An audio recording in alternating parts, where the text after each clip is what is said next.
Welcome to Conspiracy Fact Daily, February 29th, the last day of February. Boy, we had a cool day today, a great day. Some of my favorite days are when Ron Paul gets to face off with Ben Bernanke. There's always a very memorable and timeless exchange between the two. The last one was obviously when he asked him whether he thought gold was money. That was huge. And today, I think the quote of the day is, Ben Bernanke, do you do your own grocery shopping? Do you shop for groceries? And the really telling part about that exchange, we all know that Ben Bernanke and the banks that control the Fed are liars. We know that they are probably just about at the very top of this power structure that is controlling us and bringing about this enslavement and this one world system, and controls the military-industrial complex and controls the media, etc. We know that.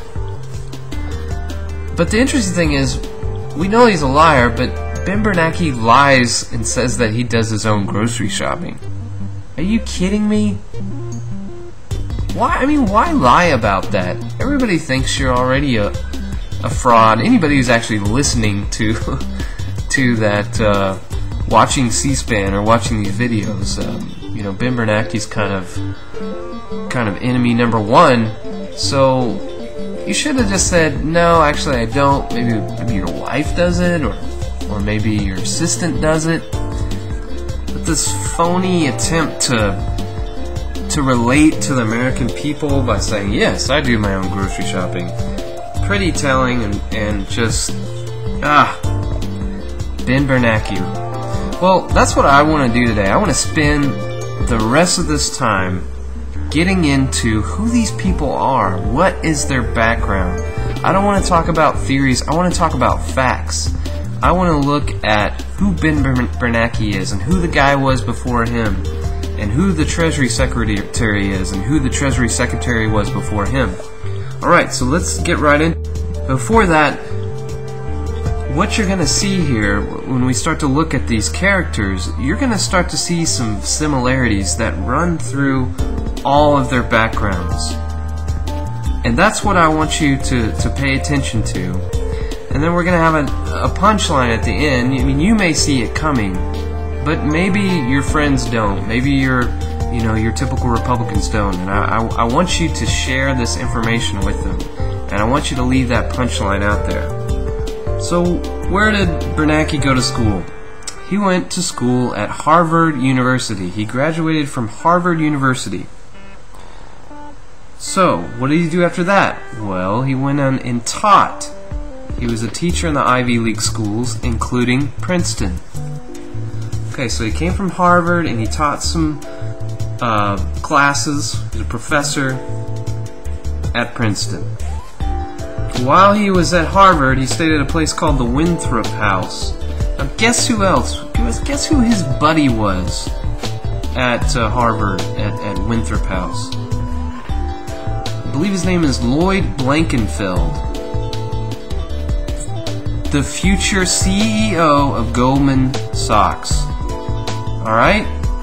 So we got Harvard, Princeton professor, roommate is going to be the future CEO of Goldman Sachs, and this guy is going to go on to become the chairman of the Federal Reserve, the most powerful central bank in the world that we understand is not federal at all and essentially is destroying the dollar.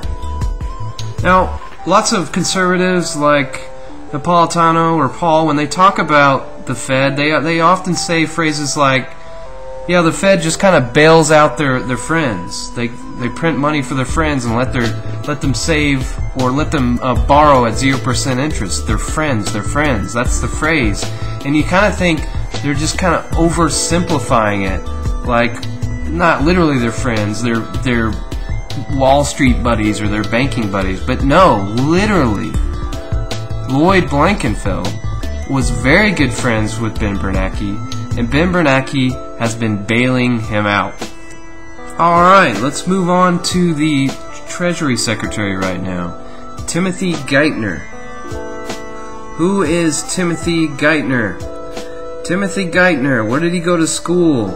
He went to Dartmouth. Dartmouth is an Ivy League school. Big surprise there, big surprise. Okay, well what did he do? Did he work for Goldman Sachs? Or Sachs, or whatever the heck you pronounce it? There's some confusion that he worked. People just talk about how he worked for Goldman Sachs. He didn't. He didn't actually ever work for Goldman Sachs, but he is in cahoots with those guys. His protege is Robert Rubin, who worked for Goldman Sachs for like 26 years. If you ask anybody aware of economics who Geithner respects the most, they'll say Robert Rubin or Lawrence Summers. The connection between Lawrence Summers and Goldman Sachs is very easy to prove, but I'm not going to concentrate on him right now. I'm just going to concentrate on 4 people. But there are definitely ties between Geithner and Goldman Sachs. I mean, his idol was with Goldman Sachs for 26 years.